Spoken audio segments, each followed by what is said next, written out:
vai nos dizer o Decálogo, ou os 10 mandamentos. Tópico 1.1, Israel e a promessa abraâmica. Após a completa corrupção da humanidade, Deus em sua soberania chamou a Abraão e lhe fez promessas, assim como nós acabamos de ler em Gênesis capítulo 12, do verso 1 ao 3.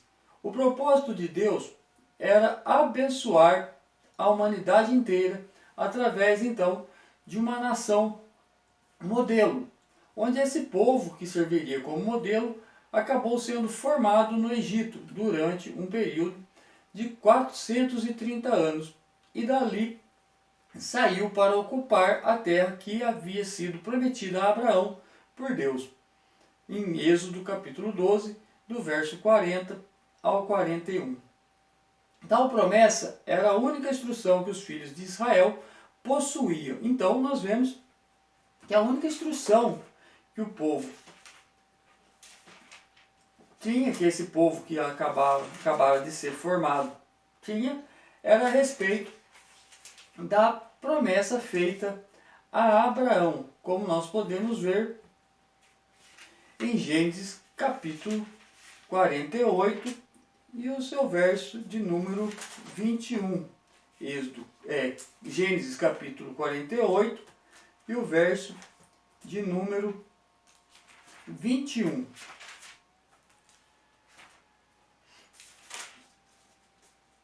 Que diz assim: Depois disse Israel a José: Eis que eu morro, mas Deus será convosco e vos fará tornar a terra de vossos pais. Então, a única instrução que aquele povo tinha era a respeito da promessa feita a Abraão. Já quanto à questão de regras, a única regra que aquele povo tinha era de observar a circuncisão, como nós podemos ver em Gênesis capítulo 17 e o verso dos versos 9 ao 14. Gênesis capítulo 17 dos versos 9 ao 14, que diz assim: Disse mais Deus a Abraão: Tu, porém, guardarás o meu concerto, tu e a tua semente depois de ti nas suas gerações.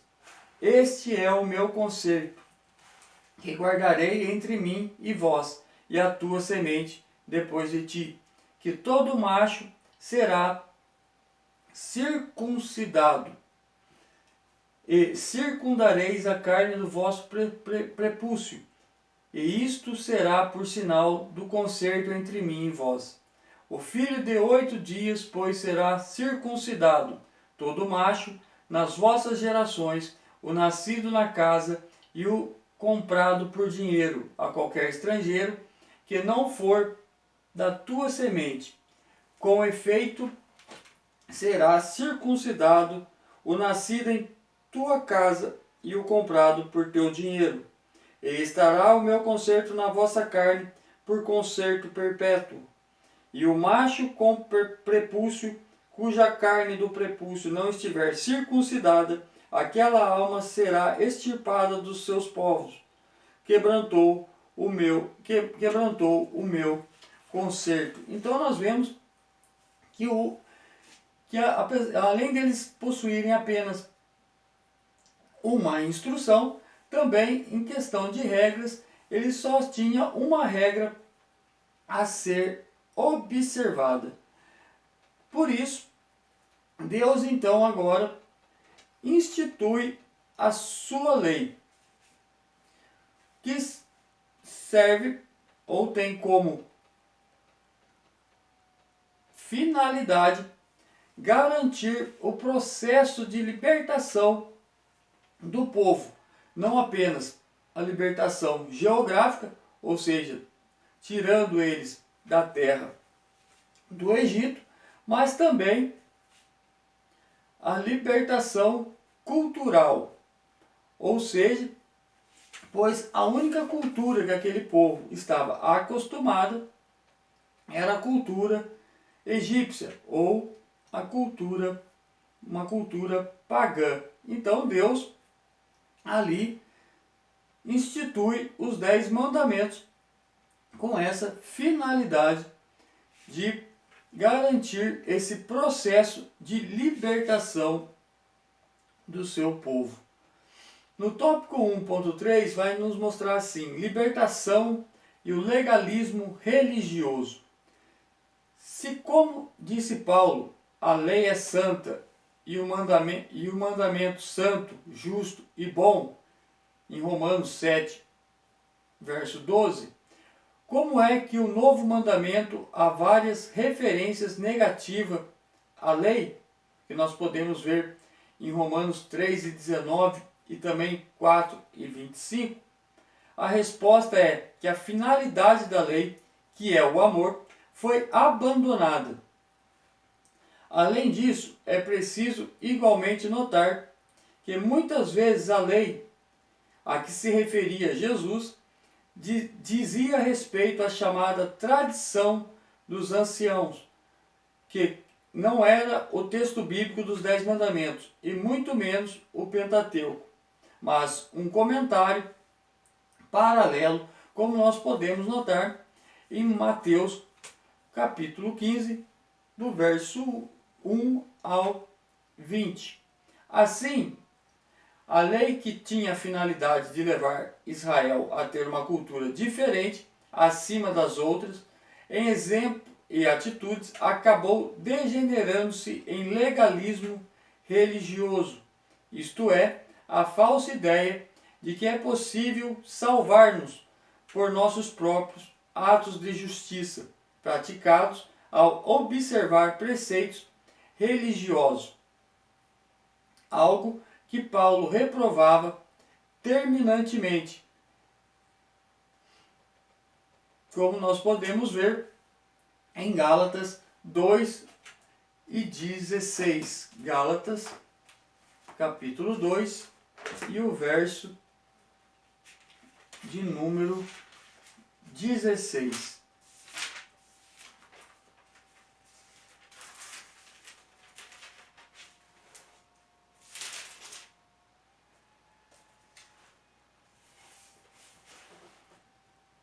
Que diz assim: sabendo que o homem não é justificado pelas obras da lei, mas pela fé em Jesus Cristo, temos também crido em Jesus Cristo para sermos justificados pela fé de Cristo, e não pelas obras da lei, porquanto pelas obras da lei nenhuma carne será justificada. Então nós vemos que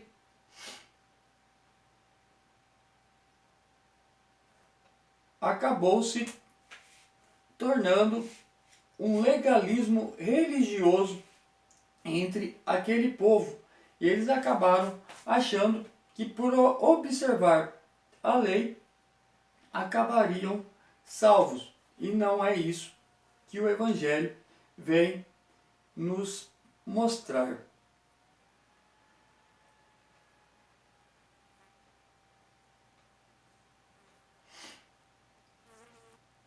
No tópico 2, vai nos dizer assim: os 2 grandes mandamentos. Ame a Deus e ao próximo. Então, quando nós falamos em amar a Deus, a ordem no primeiro e no segundo mandamento é muito clara, como nós podemos ver em Êxodo capítulo 20, no verso 2 ao 6. Êxodo capítulo 20, do verso 2 ao 6, que vai dizer assim: então eu sou o Senhor teu Deus, que te tirei da terra do Egito, da casa da servidão. Não terás outros deuses diante de mim. Não farás para ti imagem de escultura, nem alguma semelhança do que há em cima nos céus, nem embaixo na terra, nem nas águas debaixo da terra. Não te encurvarás a elas, nem as servirás, porque eu, o Senhor teu Deus, sou o Deus zeloso, que visito a maldade dos pais nos pais até a terceira e quarta geração daqueles que me aborrecem, e faço misericórdia em milhares aos que me amam e guardam os meus mandamentos. Então nós vemos que a ordem é muito clara, que não se deve ter outros deuses além do Deus libertador de Israel, onde foi desse entendimento que surgiu a Shema, isto é, a expressão hebraica que pode ser traduzida como ouça Israel. Trata-se das duas primeiras palavras da Torá, ou lei, e servem para introduzir os ensinamentos da lei a Israel. E é por isso que Jesus então menciona Deuteronômio 6:4, que diz: ouve Israel, o Senhor nosso Deus é o único Senhor, como nós podemos ver em Marcos capítulo 12 e o verso de número 29, que é o que acabamos de ler. Marcos capítulo 12 e o verso de número 29. E Jesus respondeu-lhe: o primeiro de todos os mandamentos é: ouve Israel, o Senhor nosso Deus é o único Senhor. No tópico 2.2, amar ao próximo como a si mesmo. Equiparado a esse mandamento, Jesus cita Levítico 19, capítulo 19 e o verso 18, onde a segunda parte do texto diz exatamente o que o mestre respondeu: não te vingarás, nem guardarás ira contra os filhos do teu povo, mas amará o teu próximo como a ti mesmo. Eu sou o Senhor, como nós podemos ver em Marcos, capítulo 12, no verso 31, que vai dizer: e o segundo, semelhante a este, é: amarás o teu próximo como a ti mesmo. Não há outro mandamento maior do que estes. Apesar de haver leis que protegiam o estrangeiro, uma das grandes diferenças do Código Legislativo de Israel em relação às outras nações, como é possível verificar nos textos de Êxodo 12, 49 e 22, capítulo 22 e o versículo 21, por exemplo, implicitamente, o mandamento de amar o próximo como a si mesmo parece especificar que o próximo é o igual, ou seja, o israelita ou o judeu que possui os mesmos gostos e partilha das mesmas crenças. No tópico 2.3 vai nos mostrar o grande mandamento da lei. Em Mateus 22, Mateus capítulo 22 e o verso de número 36, é preciso observarmos que quando o escriba ou doutor da lei questiona Jesus acerca do grande mandamento, ele não faz a pergunta de qual é o grande mandamento do Evangelho, e sim, ele pergunta qual é o grande mandamento da lei. Mateus capítulo 22 e o verso de número 36.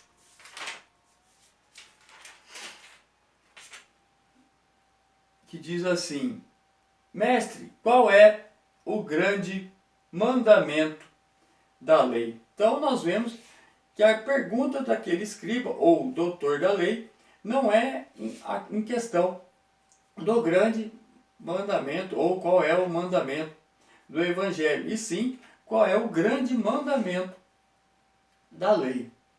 Jesus então responde: o primeiro de todos os mandamentos é: ouve Israel, o Senhor nosso Deus é o único Senhor. Amarás, pois, ao Senhor teu Deus de todo o teu coração, e de toda a tua alma, e de todo o teu entendimento, e de todas as tuas forças. Esse é o primeiro mandamento. E o segundo, semelhante a este, é: amarás o teu próximo como a ti mesmo. Não há outro mandamento maior do que esses, como nós acabamos de ler em Marcos, capítulo 12, do verso 29 ao 31. O próprio escriba emendou a palavra do mestre, dizendo que observar esses dois mandamentos é mais do que todos os holocaustos e sacrifício. Na passagem paralela de Mateus, Jesus disse que desses dois mandamentos depende toda a lei e os profetas. Em outras palavras, essa era a finalidade da lei, levar as pessoas a amar. A lei toda podia ser reduzida, isto é, observada nesses dois mandamentos. Uma vez que quem observasse esses dois mandamentos automaticamente estaria observando os 10 mandamentos. Pois se nós analisarmos, quando fala amar o teu Deus sobre todas as coisas e o próximo como a ti mesmo, quando nós colocamos o princípio desses dois mandamentos em prática, nós vamos ver que os 10 mandamentos acabam sendo observados, pois quem ama a Deus e ama ao próximo dificilmente roubará ou matará ou cobiçará a mulher do próximo. Então nós vemos que os 10 mandamentos acabam sendo observados através desses dois mandamentos. No tópico 3, vai nos dizer: o novo mandamento nos aproxima do reino de Deus. O novo mandamento. É sabido que Jesus foi o único ser humano que cumpriu toda a lei. Mateus capítulo 5, do verso 17 e 20. Mateus capítulo 5, o verso 17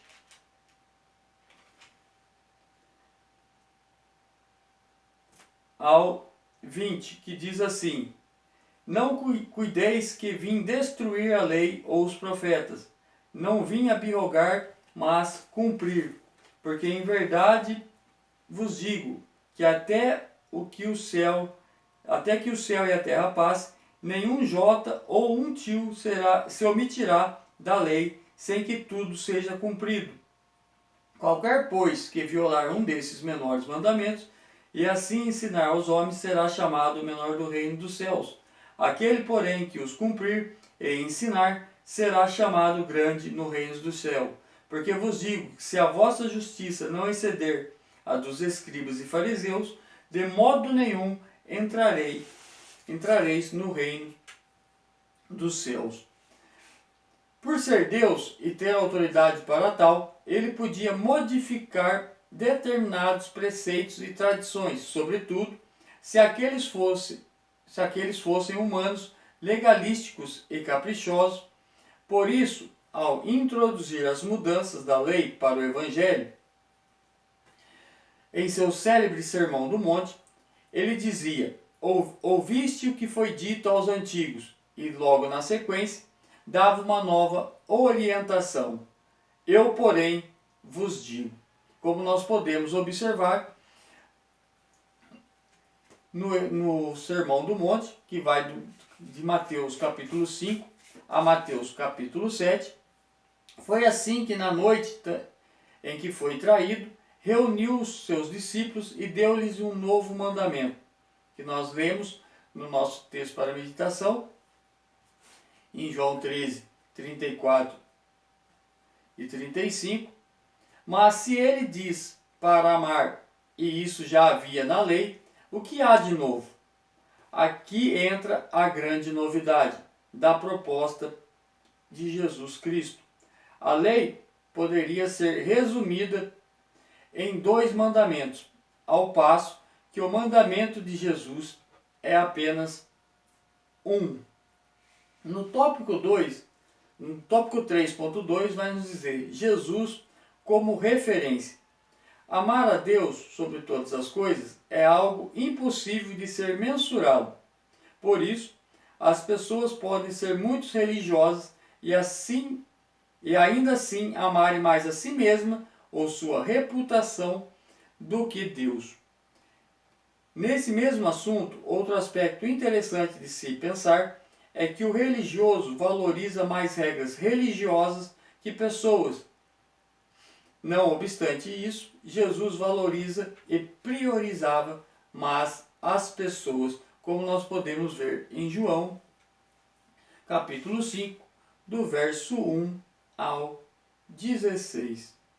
Assim, o mandamento de amar ao próximo como a si mesmo, da forma como era entendido na tradição judaica, parecia não ser mais do que amar a si mesmo de forma egoísta, pois não comportava um amor ao próximo diferente, ou seja, não havia espaço para os que não eram como religiosos. Todavia, a novidade do mandamento de amar, trazida pelo Evangelho de Jesus Cristo, é que ele não disse para amar como amamos a nós mesmos.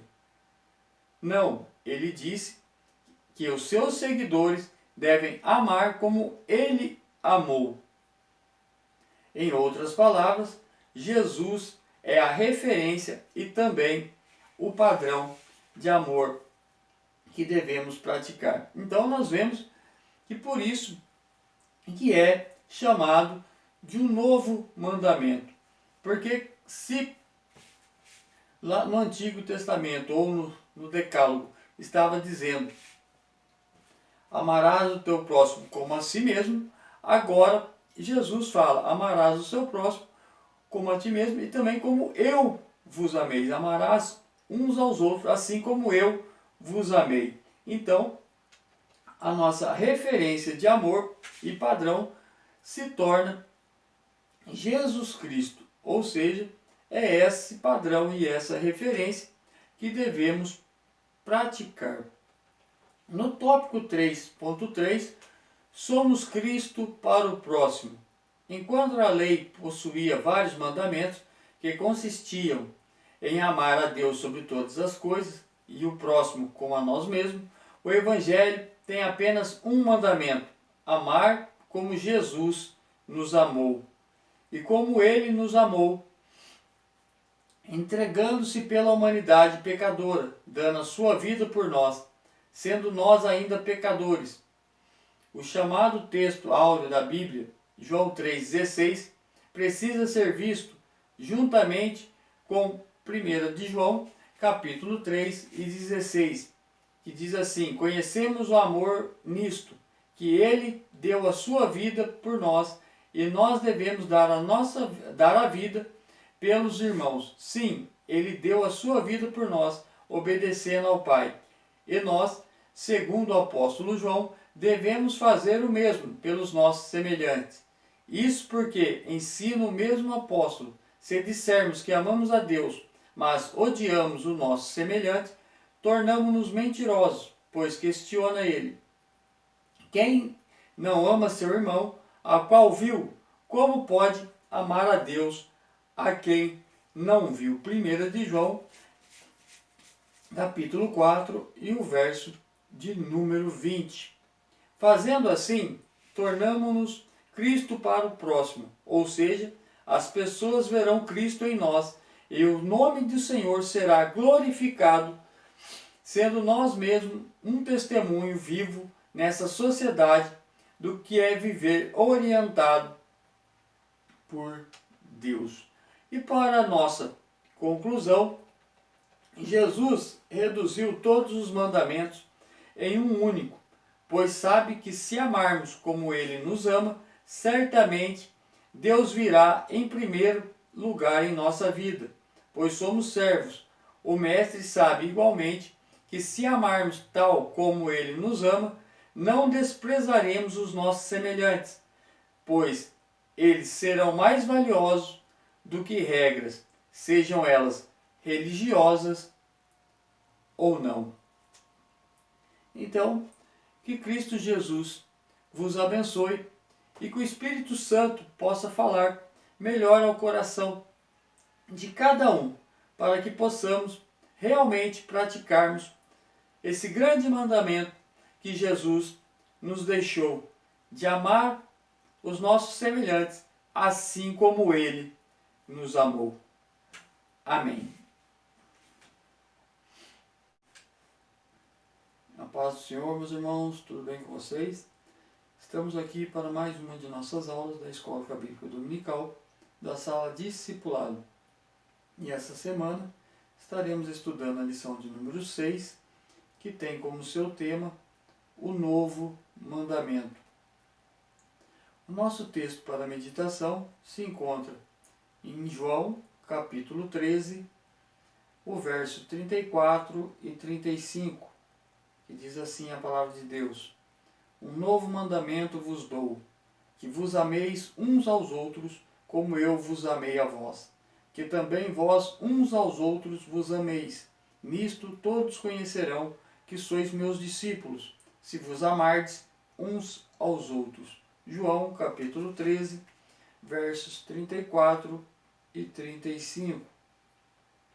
O nosso texto bíblico base se encontra no Evangelho segundo escreveu Marcos, capítulo 12, do verso 28 ao 34. Marcos, capítulo 12, do verso 28 ao 34.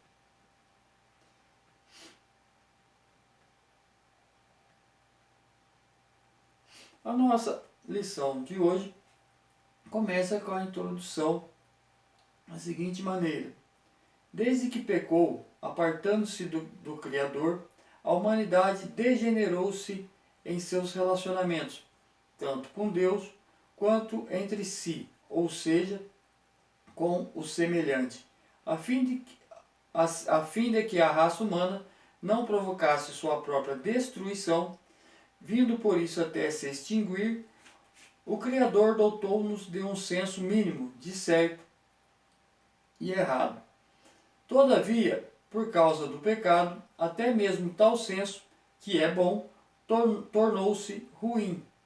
Tal pode ser visto em Gênesis 4 e o verso de número 15, quando Deus disse que quem matasse Caim sofreria muito mais.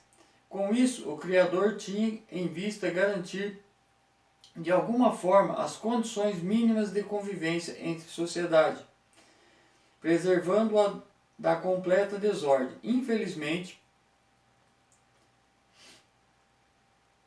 a humanidade degenerou-se por completo, mas Deus tinha um plano de formar um povo que pudesse servir de exemplo às demais nações.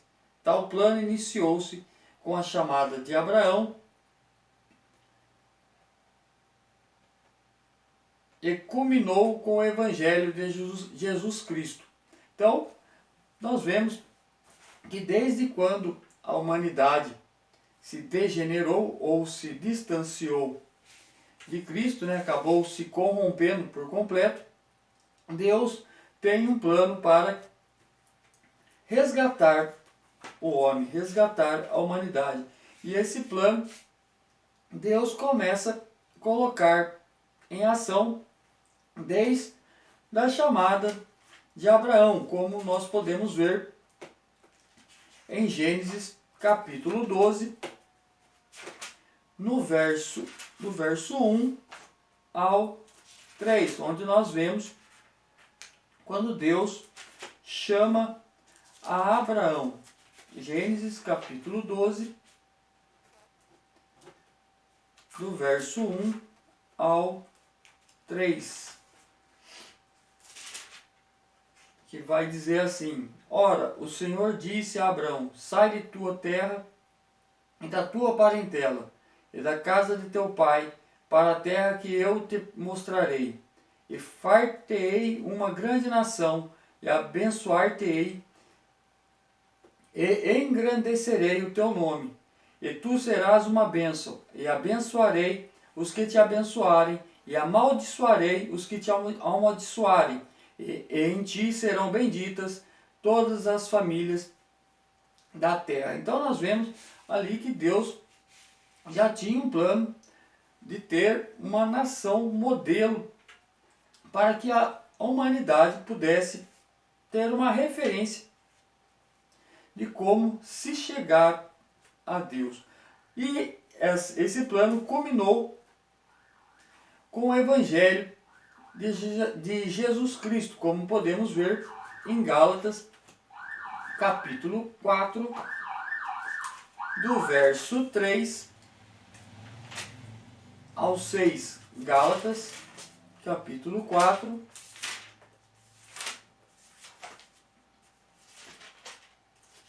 dos versos 3 ao 6, que diz assim: Assim também nós, quando éramos meninos, estávamos reduzidos à servidão debaixo dos primeiros rudimentos do mundo. Mas vindo a plenitude dos tempos, Deus enviou seu Filho, nascido de mulher, nascido sob a lei, para remir os que estavam debaixo da lei, a fim de recebermos a adoção de filhos. E porque sois filhos, Deus enviou aos nossos corações o Espírito de seu Filho, que clama: Abba, Pai. E é sobre isso que vamos estudar na lição de hoje.